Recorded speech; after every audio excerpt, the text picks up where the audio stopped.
चल हो जा शुरू। केसरिया से मन जोगी हुआ रे, दिल झूमे देखो पतवारा हुआ रे, दिल झूमे देखो पतवारा हुआ रे। हर पल मनाओ केसरी त्योहार। विमल, बोलो जुबान Kesari.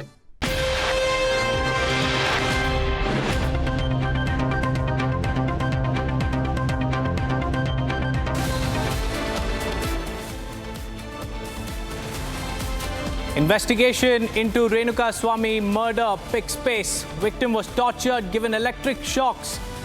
More sections added in the FIR.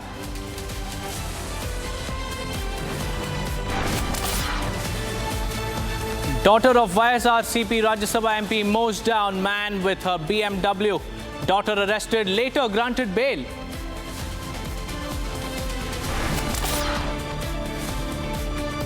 Big focus on Jagan's mega home splurge. TDP says 1.2 crore was sanctioned. YSRCP denies charge.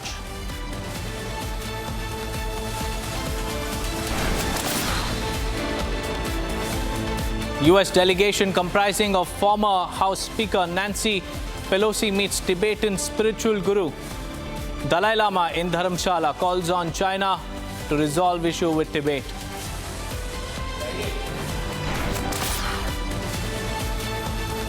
Back-to-back incidents of food horror. Customers find eerie finger, scary snake and a mouse in their daily products.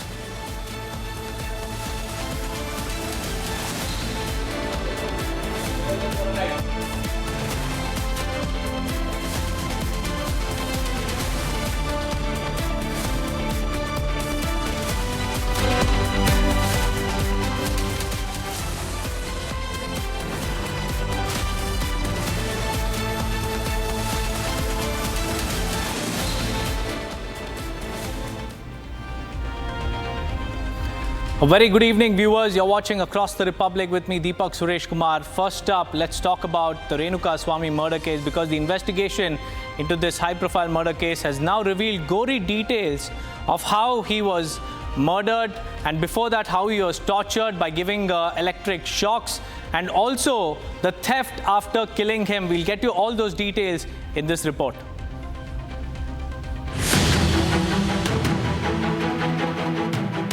As investigation into the Renuka Swami murder case intensifies, more details are coming to light. Investigations reveal Renuka Swami was brutally tortured before being murdered. His post-mortem report mentions hemorrhage shock as a result of multiple blunt injuries. Renuka Swami was subjected to electric shocks and beaten with wooden clubs. Renuka Swami's body was recovered in Sumannahalli on June 9. Cops found two cars while examining the CCTV footage. The movement of car was tracked till Raja Rajeshwari Nagar by the cops. A day later, 4 individuals surrendered and confessed to the crime, while naming actor Darshan and Pavitra Gowda. A bribe angle was also exposed. Bribe was given to hide Darshan's name in the murder. As per the accused, Renuka Swami sent obscene messages to Pavitra Gowda. This angered Darshan and he decided to get Renuka Swami killed.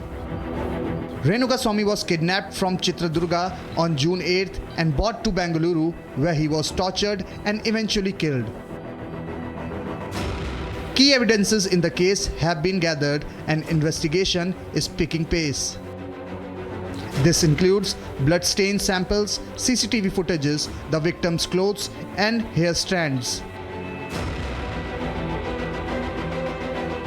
Initially, when the FIR was registered at Kamakshi Palya police station, it was filed under IPC section 302 and 201. But later, more IPC sections were added.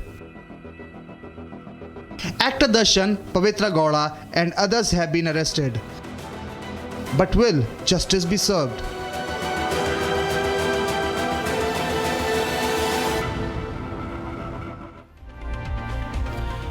Let's now talk about what's happening in Chennai, because another Pune-like hit-and-run case was witnessed in Chennai. A 22-year-old man named Surya was allegedly killed after he was run over by Bida Madhuri, who is the daughter of a YSRCP Rajya Sabha MP, while he was sleeping on a pavement. And Madhuri was arrested on charges of causing death due to negligence, but subsequently she was also granted bail. Now note, this is the first of many hit-and-run cases that have sent shockwaves across the country. And recently as well, in Pune, we saw how the VVIP killer brat was also shielded by not only his family but also the system. Here's a similar story.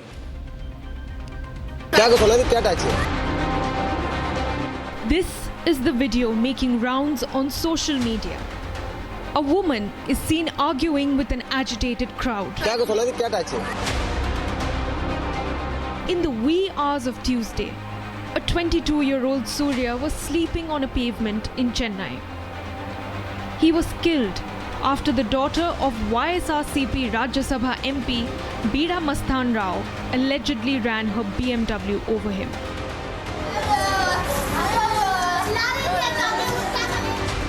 The police rushed to the spot and arrested Bida Madhuri on charges of causing death due to negligence.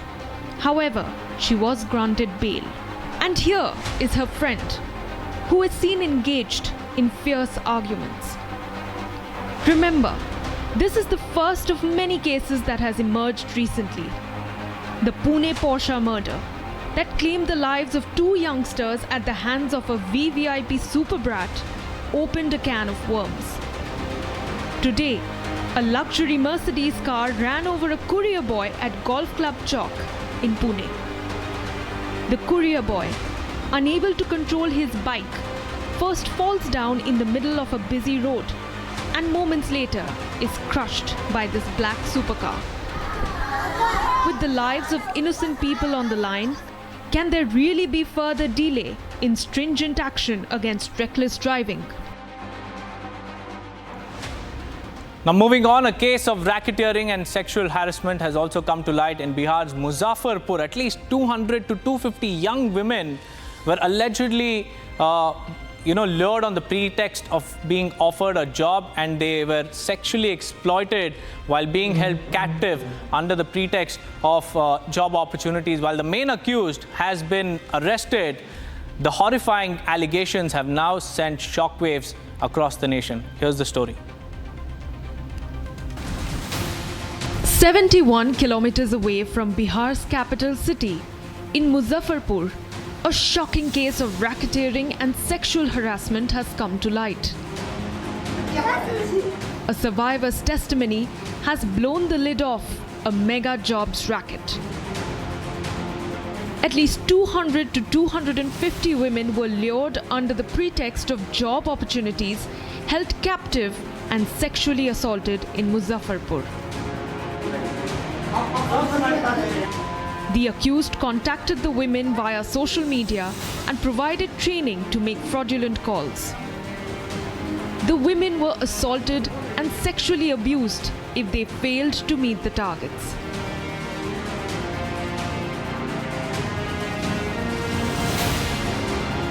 A woman somehow managed to escape captivity but was forced to take shelter in Muzaffarpur-based court. It was only after the court intervention that a case was registered.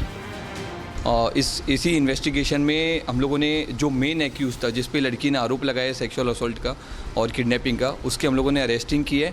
और अभी तक के investigation का क्या नाम है उसका नाम तिलक है, तिलक सिंह. इसका हम लोगों ने गोरखपुर से कल रात में अरेस्टिंग किया है. और इस इन्वेस्टिगेशन में अभी तक ये चीज़ क्लियर है कि एक ये लड़की है और जिस एक्यूज जिस पे वो एलिगेशन लगा रही है, दोनों एक सेम कंपनी में काम करते हैं. DBR नाम की कंपनी है. ये कंपनी डायरेक्ट सेलिंग के बिज़नेस में इन्वॉल्व है और 4 या 5 साल से कंपनी इन्वॉल्व है. पैन इंडिया कंपनी है. इसमें मोर देन 2 लाख लड़के लड़कियाँ हैं जो काम करते हैं. और ये लड़की भी उसी में काम करती थी. दोनों लड़का लड़की दोनों आपस में रिलेशन में था.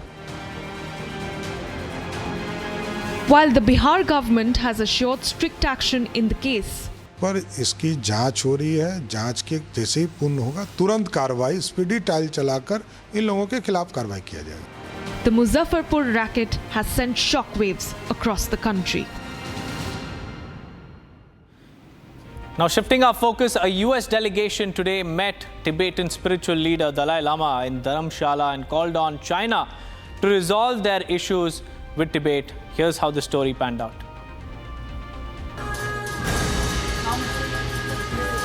A delegation from the US led by former House Speaker Nancy Pelosi met with Tibetan spiritual leader the Dalai Lama in Dharamshala. After meeting the spiritual leader, Nancy Pelosi sent a strong message to the President of China, saying that while Dalai Lama's legacy will live on, the Chinese premier will get no credit. His Holiness the Dalai Lama, with his message of knowledge and tradition and compassion and purity of soul and love, he will live a long time and his legacy will live forever. But to you, President of China, you'll be gone and nobody will give you credit for anything. The Republican chair of the House Foreign Affairs Committee, Michael McCaul, was amongst the members meeting the Dalai Lama. He said that US knows that Tibet is not a part of China and that he is hopeful that Dalai Lama will one day be able to return to Tibet. Michael McCaul also shared that President Joe Biden would soon sign a bill to press China to resolve the Tibet dispute. So along with my friend Congressman Jim McGovern, who is also here today, and the author of the bill, I am proud to have sponsored this legislation, and I want to thank him for working with me to get this bill and Congressman Meeks on the committee to get this bill to the President's desk, or it will be signed in the coming days. The Resolve Tibet Act calls on Beijing to resume talks with Tibetan leaders, which have been halted since 2010. The bill aims for the two countries to reach a negotiated settlement regarding Tibet. Sikyong Penpa, Tesering of the Central Tibetan Administration, lauded the support of Joe Biden. On February 15th of this year, the House passed it unanimously on the floor, and then again it moved to the Senate. On April 16th of this year, the Senate Foreign Relations Committee unanimously approved that, and very recently, on 12th of this month, it got through the Senate floor. I think it is the hotline process because it moved very, very fast. The Tibetan spiritual leader is all set to visit the United States in the next couple of days for his medical treatment. This would be his first visit to the country since 2018. Now viewers, there has been a recent bout of escalation in the India-Canada diplomatic row. In a shocking move, the Canadian Parliament marked the first death anniversary of designated terrorist in India, Hardeep Singh Nijjar. This is the same Hardeep Singh Nijjar whose death triggered a massive diplomatic row between India and Canada after Canadian Prime Minister alleged India's role in the death based on some credible allegations, credible inputs and credible, proof is what Trudeau had cited on multiple occasions, but so far there has been no substantial backing to his claims. Here's a report.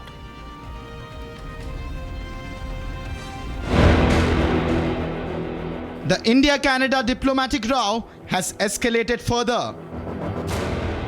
Canada's recent transgression, a minute of silence for Khalistani terrorist Hardeep Singh Nijjar.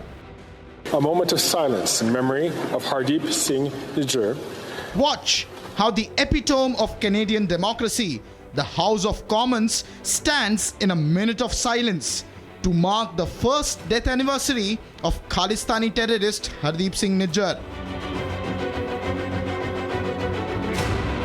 It was in June last year that Canadian Prime Minister Justin Trudeau stood in the very same house to make unsubstantiated claims about Nijjar's death, blaming India based on what he called credible allegations.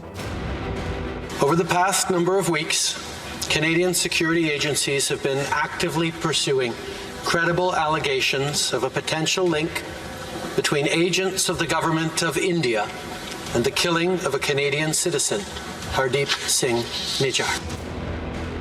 1 year on, and Canada has not shed a shred of evidence.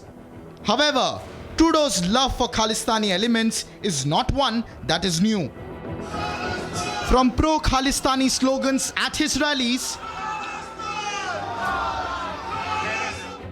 pro-Khalistani elements in the Prime Minister's delegation, allowing secessionist referendums under the garb of freedom of speech, foreign interference in India's internal matters such as the farmers' protest. Canada will always stand up for the right of peaceful protest anywhere around the world, and we're pleased to see moves towards de-escalation and dialogue. To Khalistani sympathizers as coalition partners to remain in power, Trudeau has done it all. However, this is not the first time the Canadian Parliament has been embarrassed for a standing ovation. Even at his age of 98. It was in September last year, during the visit of Ukrainian President Volodymyr Zelensky, that the Canadian Parliament gave a standing ovation to 98-year-old Yaroslav Hunka of the Nazi Germany's military unit, German SS. First, a Nazi, now a designated terrorist with ties to terror outfits responsible for Kanishka bombings of 1985. When will Canada learn to know what it stands for?